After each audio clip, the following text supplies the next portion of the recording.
शिवाय नमस्तुभ्यं। ओम नमः शिवाय।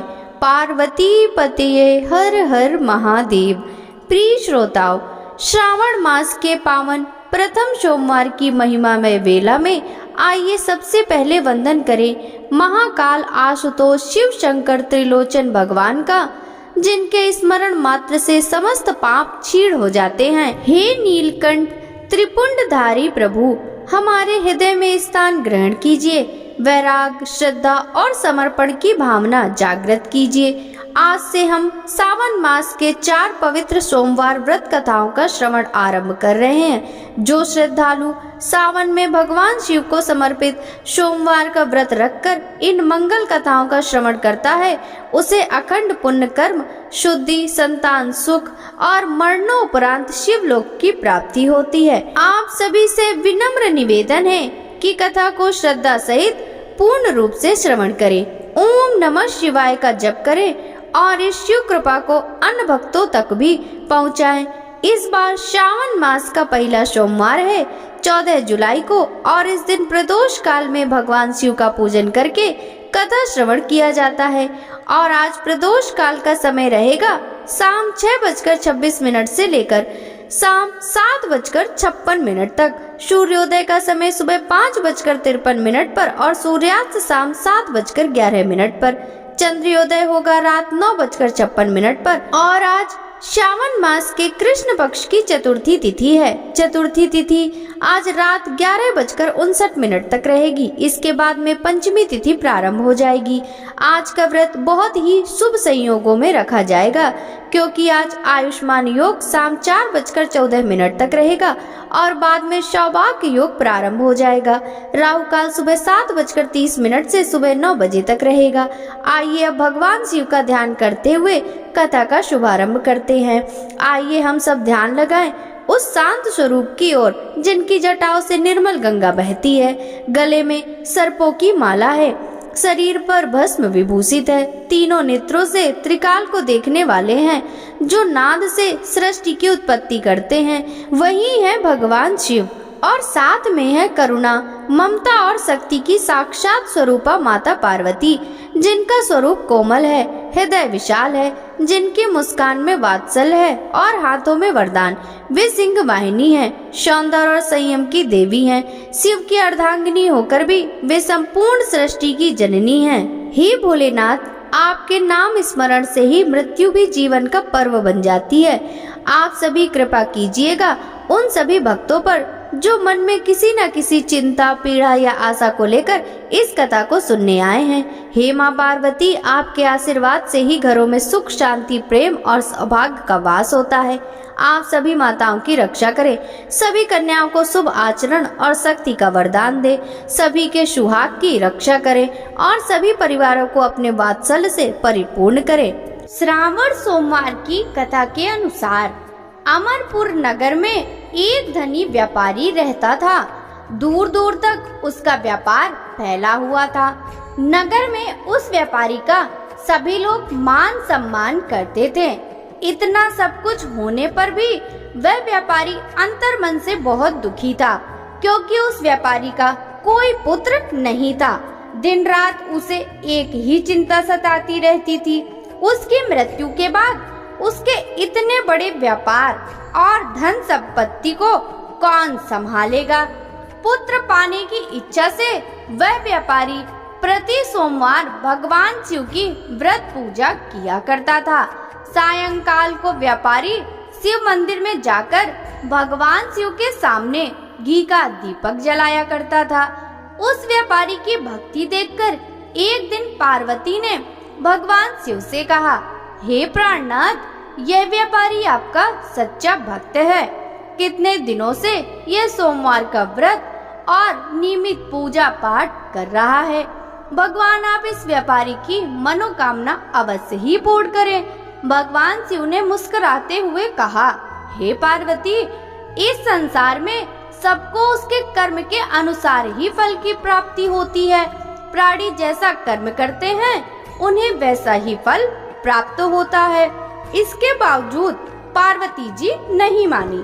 उन्होंने आग्रह करते हुए कहा, नहीं प्राणनाथ, आपको इस व्यापारी की इच्छा पूरी करनी ही पड़ेगी। यह आपका अनन्य भक्त है, प्रति सोमवार आपका विधिवत व्रत रखता है और पूजा अर्चना के बाद आपको भोग लगाकर एक समय भोजन ग्रहण करता है। आपको उसे पुत्र प्राप्ति का वरदान देना ही होगा। पार्वती का इतना आग्रह देखकर भगवान शिव ने कहा, तुम्हारे आग्रह पर मैं इस व्यापारी को पुत्र प्राप्ति का वरदान देता हूँ, लेकिन इसका पुत्र 16 वर्ष से अधिक जीवित नहीं रहेगा। उसी रात भगवान शिव ने स्वप्न में उस व्यापारी को दर्शन देकर उसे पुत्र प्राप्ति का वरदान दिया और उसके पुत्र के 16 वर्ष तक जीवित रहने की बात भी बताई। भगवान के वरदान से व्यापारी को खुशी तो हुई, लेकिन पुत्र की अल्पायु की चिंता ने उस खुशी को नष्ट कर दिया। व्यापारी पहले की तरह सोमवार का विधिवत व्रत करता रहा। कुछ महीने पश्चात उसके घर अति सुंदर पुत्र उत्पन्न हुआ। पुत्र जन्म से व्यापारी के घर में खुशियां भर गईं। बहुत धूमधाम से पुत्र जन्म का समारोह मनाया गया। व्यापारी को पुत्र जन्म की अधिक खुशी न हुई, क्योंकि उसे पुत्र की अल्पायु के रहस्य का पता था। यह रहस्य घर में किसी को नहीं मालूम था। विद्वान ब्राह्मणों ने उस पुत्र का नाम अमर रखा। जब अमर 12 वर्ष का हुआ तो उसे शिक्षा के लिए वाराणसी भेजने का निश्चय किया गया। व्यापारी ने अमर के मामा दीपचंद को बुलाया और कहा कि अमर को शिक्षा प्राप्त करने के लिए वाराणसी छोड़ आओ। अमर अपने मामा के साथ शिक्षा प्राप्त करने के लिए चल दिया। रास्ते में जहाँ भी अमर और दीपचंद रात्रि विश्राम के लिए ठहरते, वहीं यज्ञ करते और ब्राह्मणों को भोजन कराते थे। लंबी यात्रा के बाद अमर और दीपचंद एक नगर में पहुँचे।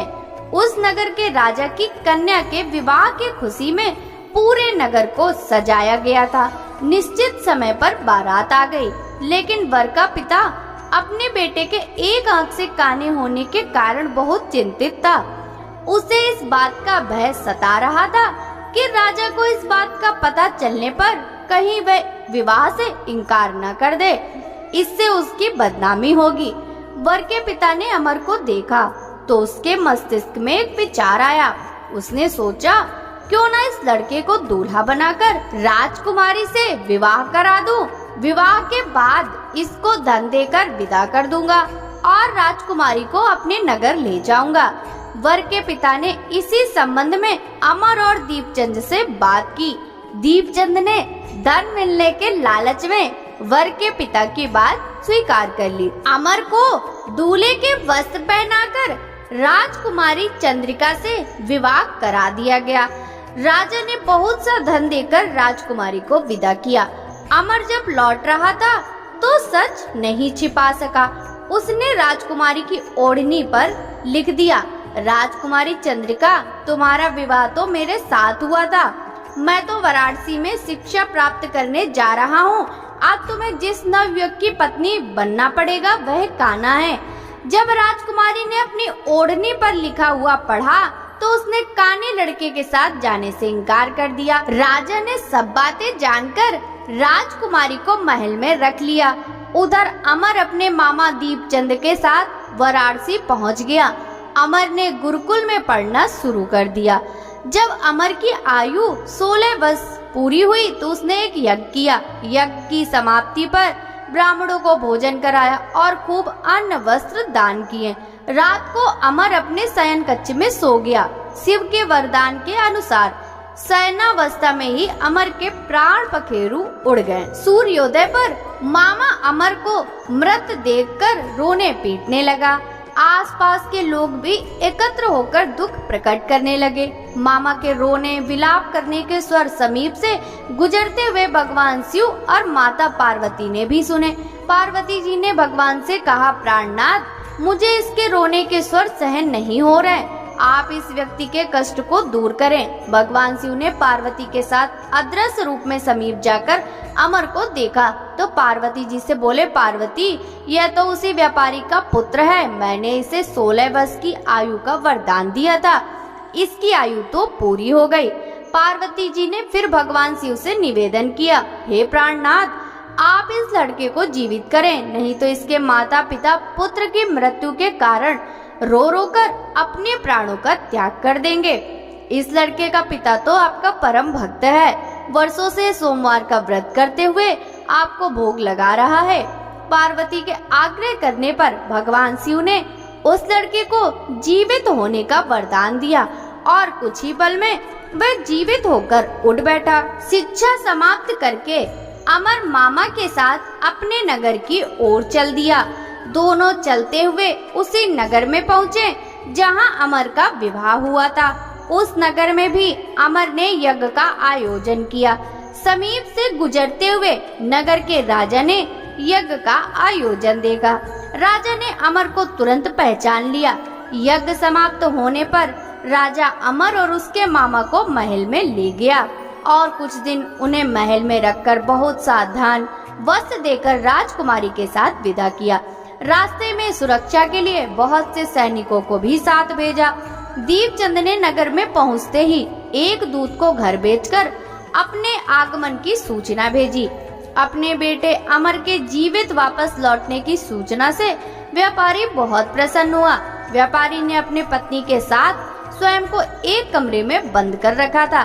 भूखे प्यासे रहकर व्यापारी और उसकी पत्नी बेटे की प्रतीक्षा कर रहे थे। उन्होंने प्रतिज्ञा कर रखी थी, यदि उन्हें अपने बेटे की मृत्यु का समाचार मिला तो वह दोनों ही अपने प्राण त्याग देंगे। व्यापारी अपनी पत्नी और मित्रों के साथ नगर के द्वार पर पहुंचा। अपने बेटे के विवाह का समाचार सुनकर पुत्रवधू राजकुमारी चंद्रिका को देखकर उसकी खुशी का ठिकाना न रहा। उसी रात भगवान शिव ने व्यापारी के स्वप्न में आकर कहा, हे श्रेष्ठी, मैंने तेरे सोमवार के व्रत करने और व्रत कथा सुनने से प्रसन्न होकर तेरे पुत्र को लंबी आयु प्रदान की है। व्यापारी बहुत प्रसन्न हुआ। सोमवार का व्रत करने से व्यापारी के घर में खुशियां लौट आईं। शास्त्रों में लिखा है कि जो स्त्री पुरुष सोमवार का विधिवत व्रत करते और व्रत कथा सुनते हैं उनकी सभी इच्छाएं पूरी होती हैं। भगवान शिव माता पार्वती ने जिस प्रकार व्यापारियों को खुशियां प्रदान करी, उसी प्रकार भगवान सभी को खुशियां प्रदान करें। प्रेम से बोलिए भगवान शिव शंकर की जय, माता पार्वती की जय। हे भोलेनाथ, यदि इस व्रत कथा या श्रवण में हमसे कोई त्रुटि हो गई हो, किसी शब्द, भावना या चरण में भूल हो गई हो, तो कृपया क्षमा करें। आपकी कृपा से यह प्रथम सोमवार सुगमता से पूर्ण हुआ। हे भोले शंकर, सबके जीवन में शांति, सुख, सौभाग्य, स्वास्थ्य और संतोष बना रहे। आपके चरणों में यही हमारी विनती है। सबका मंगल हो, सबका कल्याण हो। हर हर महादेव। आइए अब सुनते हैं शिव चालीसा पाठ और आरती। जय गणेश गिरजा सुवन, मंगल मूल सुजान, कहत अयोध्या दास तुम, देव अभय वरदान। जय गिरजापति दीन दयाला, सदा करत संतन प्रतिपाला। भाल चंद्रमा सोहत नीके, कानन कुंडल नाग फनी के। अंग गौर सिर गंग बहाए, मुंड माल तन चार लगाए। वस्त्र खाल बाघंबर सोहे, छवि को देख नाग मन मोहे। मैना मातु की हवे दुलारी, बाम अंग सोहत छवि न्यारी। कर त्रिशूल सोहत छवि भारी, करत सदा शत्रुन क्षयकारी। नंदी गढ़े सोहे तय कैसे, सागर मध्य कमल है जैसे। कार्तिक श्याम और गढ़ राऊ, या छवि को कही जात न काऊ। देवन जब ही जाय पुकारा, तब ही दुख प्रभु आप निवारा। किया उपद्रव तारक भारी, देवन सब मिले तुम ही जुहारी। तुरस सदासन आप पठायो, लव निमेष मह मारी गिरायो। आप जलंधर असुर सहारा, सुयस तुम्हार विदित संसारा। त्रिपुरासुर सन युद्ध मचाई, सबहि कृपा कर लीन बचाई। किया तपहि भागीरथ भारी, पूरब प्रतिज्ञा तासु पुरारी। दानी नमः तुम सबको नाही, सेवक स्तुति करत सदाही।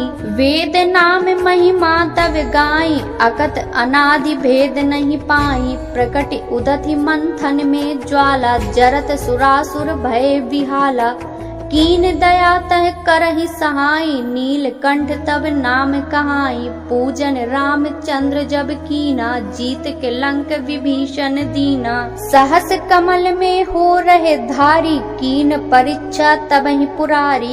एक कमल प्रभु राखयु जोई, कमल नयन पूजय चह सोई। कठिन भक्ति देखी प्रभु शंकर, भय प्रसन्न दिए इच्छित वर। जय जय जय अनंत अविनाशी, करत कृपा सबके घटवासी। दुष्ट सकल नित मोहि सतावे, भ्रमत रहो मोहि चैन न आवे। त्राहि त्राहि मैं नाथ पुकारो, यही अवसर मोहि आन उबारो। लय त्रिशूल शत्रुन को मारो, संकट से मोहि आन उबारो। माता पिता भ्राता सब कोई, संकट में पूछत नहीं कोई। स्वामी है एक आस तुम्हारी, आए हरऊ मम संकट भारी। धन निर्धन को देत सदाही, जो कोई साचे सो फल पाई। स्तुति के विधि करें तुम्हारी, क्षमाओ नाते अब चूक हमारी। शंकर हो संकट के नाशन, मंगल कारण विघ्न विनाशन। योगी यति मुनि ध्यान लगावे, नारद सारद शीस नमावे। नमो नमो जय नमः शिवाय, सुर ब्रह्मादिक पार न पाए। जो यह पाठ करे मन लाई, तापर होते हैं शंभु सहाई।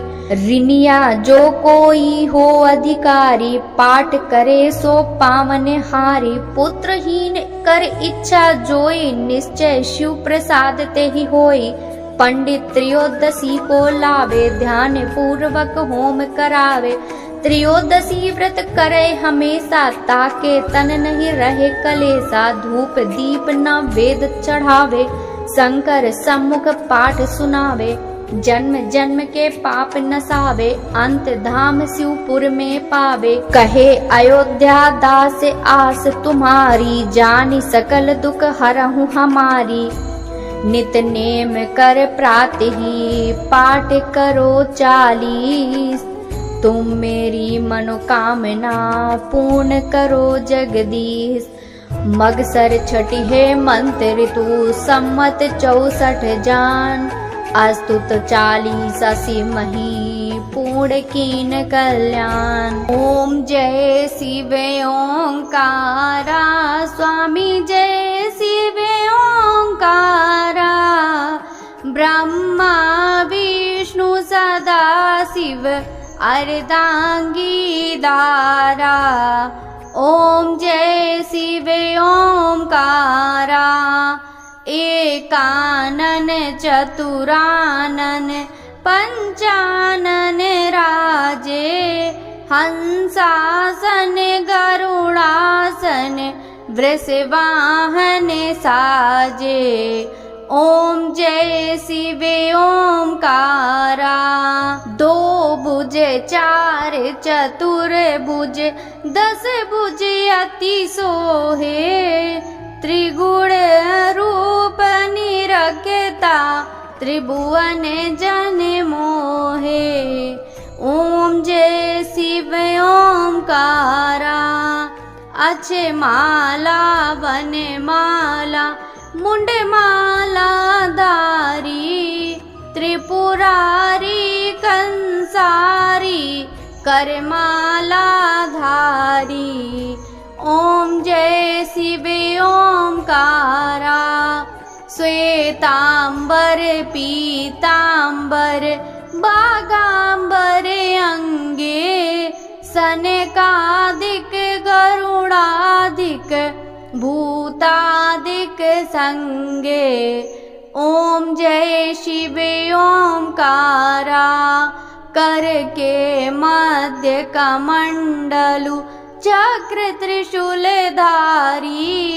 सुखकारी दुखहारी, जग पालनकारी। ओम जय शिव ओंकारा। ब्रह्मा विष्णु सदाशिव जानते अविवेका, प्रणवाक्षर में शोभित ये तीनों एका। ओम जय शिव ओंकारा। लक्ष्मी सावित्री पार्वती संगा, पार्वती अर्धांगी शिव लहरी गंगा। ओम जय शिव ओंकारा। पर्वत सोहे पार्वती शंकर कैलासा, बांगे धतूर का भोजन भस्मी में वासा। ओम जय शिव ओंकारा। जटा में गंग बहते हैं, गल मुंडन माला, शेष नांग लिपटावत ओढ़त मृग छाला। ओम जय शिव ओंकारा। काशी में विश्वनाथ विराजे, नंदी ब्रह्मचारी नित्य उठ दर्शन पावत महिमाति भारी। ओम जय शिव ओंकारा। त्रिगुण स्वामी जी की आरती जो कोई नर गावे, कहत शिवानंद स्वामी मन वांछित फल पावे। ओम जय शिव ओंकारा। स्वामी जय हर शिव ओंकारा। भगवान शिव जी की जय, भोलेनाथ भगवान की जय।